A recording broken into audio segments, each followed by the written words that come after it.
Pagsulat, kahulugan at kalikasan. Alam natin na hindi sa lahat ng pagkakataon ay naipapahayag natin ang ating kaisipan o ideya sa paraang pasalita.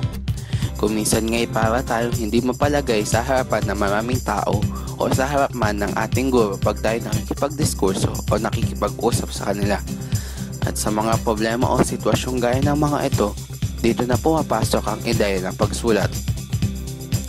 Ang pagsulat ay isang pamamaraan na kung saan ipinapahayag natin ang ating damdamin, ideya o opinyon gamit ang letra o alpabeto.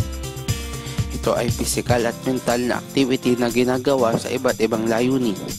Pisikal na activity dahil pag tayo nagsusulat, ginagamit natin ang ating mga kamay sa pagsusulat sa papel. O pag tayo nagtitipa sa keyboard ng ating computer o typewriter, ginagamit din natin ang ating mga mata pag titignan o check ang mga tinipan natin o sinulat sa papel.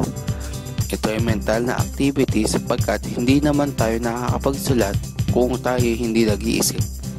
Sa pagsasatitik ng mga ideya natin, ginagamit natin ang mga utak dito.